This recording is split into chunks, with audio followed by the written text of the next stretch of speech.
வெளிநாடுகளில் இருந்து கடத்தி வரப்பட்ட 167 கோடி ரூபாய் மதிப்புடைய 267 கிலோ தங்க கடத்தலில் ஈடுபட்ட 2 பேர் மீது காபி போசோ வழக்கு பதிவு செய்யப்பட்டுள்ளது.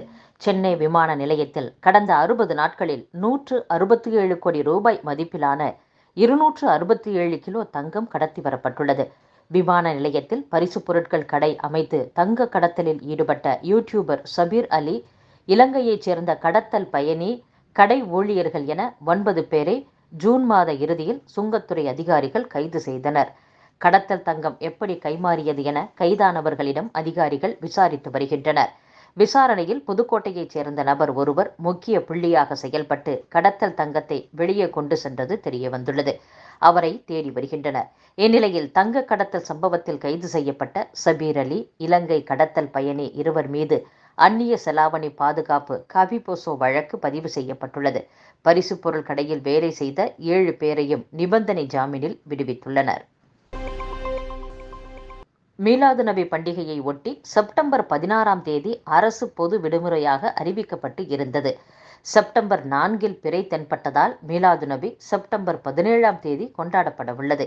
எனவே அன்றைய தினம் பொது விடுமுறை அறிவிக்க வேண்டும் என தமிழக அரசின் தலைமை ஹாஜி அரசுக்கு கடிதம் எழுதினார்.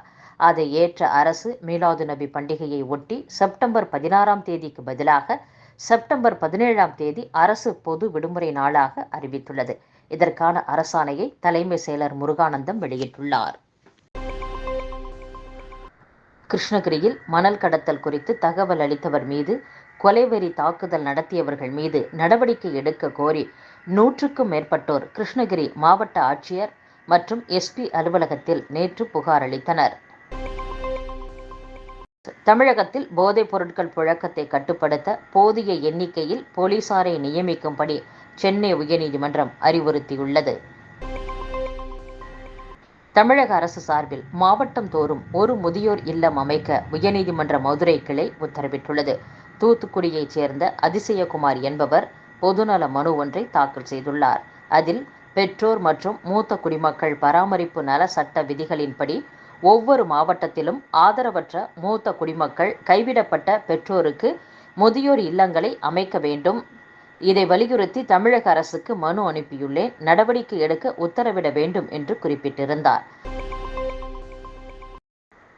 அமைச்சர் உதயநிதி ஸ்டாலின் தாக்கல் செய்த மனுவுக்கு பதிலளிக்க ஓஎஸ்டி பிலிம்ஸ் நிறுவன உரிமையாளர் ராமசரவணனுக்கு சென்னை உயர்நீதிமன்றம் உத்தரவிட்டுள்ளது. சென்னை அமைந்தகரையைச் சேர்ந்த ஓஎஸ்டி பிலிம்ஸ் நிறுவன உரிமையாளர் ராமசரவணன் தாக்கல் செய்த மனுவில் இயக்குனர் KS அதியமான் இயக்கத்தில் ஏஞ்சல் என்ற திரைப்படத்தை தயாரிக்க முடிவு செய்யப்பட்டது. கடந்த 2018ஆம் ஆண்டில் படப்பிடிப்பு துவங்கி 80% நிறைவடைந்தும் விட்டது. படத்தின் கதாநாயகனாக உதயநிதியும், நாயகியாக ஆனந்தி, பாயல் ராஜ்புத் மற்றும் நடிகர் யோகிபாபு ஆகியோர் நடித்துள்ளனர். 20% படப்பிடிப்பு நடத்த வேண்டிய சூழலில் ஏஞ்சல் படத்தை முடிக்காமல் மாமன்னன் படத்தில் நடித்த உதயநிதி ஸ்டாலின் அந்த படம் கடைசி என்றும் கூறியுள்ளார். ஏஞ்சல் படத்திற்காக 13 கோடி ரூபாய் செலவிடப்பட்டுள்ளது. ஒப்பந்தப்படி இன்னும் 8 நாட்கள் கால்ஷீட் தராமல் புறக்கணித்து வரும் உதயநிதி படத்தின் எஞ்சிய படப்பிடிப்பை நிறைவு செய்து தர வேண்டும், இழப்பீடாக 25 கோடி ரூபாய் வழங்க வேண்டும் என்று மனு தாக்கல் செய்திருந்தார். இந்த வழக்கை நிராகரிக்க வேண்டும் என உதயநிதி தாக்கல் செய்த மனு நீதிபதி RM டிகாராமன் முன்பு விசாரணைக்கு வந்தது. உதயநிதி மனுவுக்கு பதிலளிக்க ஓஎஸ்டி பிலிம்ஸ் நிறுவன உரிமையாளர் ராமசரவணனுக்கு உத்தரவிட்டு வரும் 23ஆம் தேதிக்கு விசாரணையை நீதிபதி தள்ளி வைத்தார். முன்னாள் முதலமைச்சர் கருணாநிதி பேனா நினைவு சின்னம் திட்டத்தை செயல்படுத்தும் தமிழக அரசிடமே அதன் சுற்றுச்சூழல் தாக்கம் குறித்து ஆய்வு நடத்த சொல்வது நியாயமானதா என்று மத்திய அரசுக்கு தென்மண்டல பசுமை தீர்ப்பாயம் கேள்வி எழுப்பியுள்ளது. ஆயுள் தண்டனை கைதி வேலூர் மத்திய சிறையில் அடைக்கப்பட்டிருந்தார். அவரை வேலூர் சிறைத்துறை DIG ராஜலட்சுமியின் வீட்டு வேலைக்கு சிறை காவலர்கள் அழைத்து சென்றனர். அப்போது வீட்டில் இருந்த 4.50 லட்சம் ரூபாய் வெள்ளி பொருட்களை திருடியதாக சிவக்குமாரை சிறை வார்டன்கள் கடுமையாக தாக்கியதாக கூறப்படுகிறது.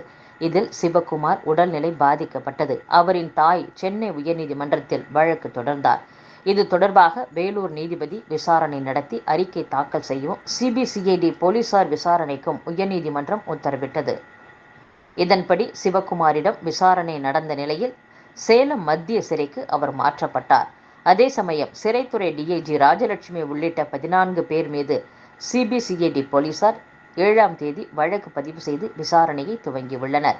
இந்த விவகாரங்களால் சிறை அதிகாரிகளின் வீட்டு வேலைகளுக்கு சிறை கைதிகளை பயன்படுத்த தடை விதித்து உயர் அதிகாரிகள் வாய்மொழியாக உத்தரவிட்டிருப்பதாக கூறப்படுகிறது.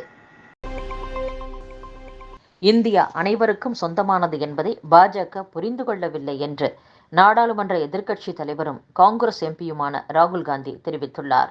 அமெரிக்காவில் இந்திய வம்சாவளியினர் மத்தியில் ராகுல் காந்தி பேசும்போது, நாடாளுமன்ற தேர்தல் முடிவுகள் வெளியான சில நிமிடங்களிலேயே பாஜக மீதும் இந்திய பிரதமர் மோடி மீதும் மக்கள் கொண்டிருந்த அச்சம் விலகிவிட்டது. இந்த பயத்தின் சூழலை தூண்டுவதற்கு அவர்களுக்கு பல ஆண்டுகள் ஆகியுள்ளது. ஆனாலும் அது சில நொடிகளில் மறைந்துவிட்டது என்றும் கூறியுள்ளார்.